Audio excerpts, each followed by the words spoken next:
বাংলাদেশের রাজনৈতিক অঙ্গনে উত্তাপ বাড়ছে ফেব্রুয়ারিতে নির্বাচন নিয়ে। ন্যাশনাল সিটিজেন পার্টি এনসিপি নেতা নাসির উদ্দিন পাটোয়ারি ঘোষণা করেছেন ফেব্রুয়ারিতে নির্বাচন হবে না। এছাড়া তিনি ডিজিএফআই এর সদর দপ্তর ভেঙে গুড়িয়ে দেওয়ার হুমকি দিয়েছেন। এই হুমকির জবাবে বিএনপির স্থায়ী কমিটির সদস্য ডক্টর জাহিদ হোসেন কড়া প্রতিক্রিয়া জানিয়েছেন। অন্যদিকে প্রধান উপদেষ্টার প্রেস সচিব শফিকুল আলম নির্বাচনকে কেন্দ্র করে স্পষ্ট বার্তা জানিয়ে দিয়েছেন। এনসিপি নেতা নাসির উদ্দিন পাটোয়ারি বলেন, জনগণের টাকায় এই সংস্থা চলে, কিন্তু কোনো জবাবদিহিতা নেই। যদি ভয় দেখানো চলতে থাকে তাহলে আমরা ডিজিএফআই হেডকোয়ার্টার্স ধ্বংস করে দেব।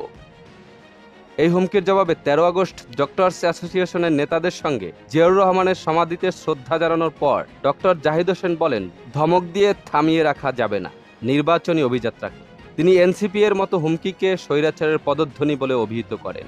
তিনি বলেন, 2018 থেকে 24 মানুষ তাদের ভোটের মালিকানা ফিরে পায়নি। আজ তাদের আকাঙ্ক্ষা, আমার ভোট আমি দেব, যাকে খুশি তাকে দেব, নির্বিঘ্নে দেব। যারা ধমক দেন তারা কি ভেবেছেন জনগণ এটা চায়? ইতিহাস বলে বাংলাদেশের মানুষকে দমিয়ে রাখা যায় না।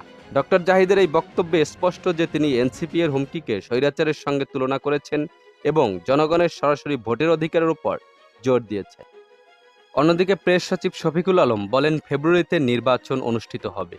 এটি বিলম্বিত করার মতো কোনো শক্তি নেই। প্রধান উপদেষ্টার ঘোষণা অনুযায়ী নির্বাচন হবে। নির্বাচনের জন্য পুরো জাতি প্রস্তুত এবং নির্বাচন পরিচালনার সঙ্গে সংশ্লিষ্ট সব প্রতিষ্ঠান ইতোমধ্যে কাজ শুরু করেছে। বর্ষা মৌসুম শেষ হলেই পাড়ায় মহল্লায় নির্বাচনের আমেজ শুরু হবে। সম্ভাব্য প্রার্থীরা ভোটের জন্য দুয়ারে দুয়ারে যাবেন এবং নির্বাচনী অফিস গড়ে উঠবে।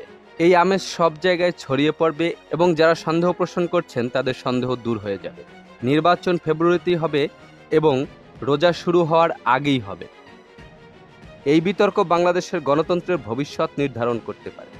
এনসিপি এর হুমকি, ডক্টর জাহিদের জবাব, কোনটা জনগণের পক্ষে? প্রিয় দর্শক, আপনার গুরুত্বপূর্ণ মতামত কমেন্টে জানান।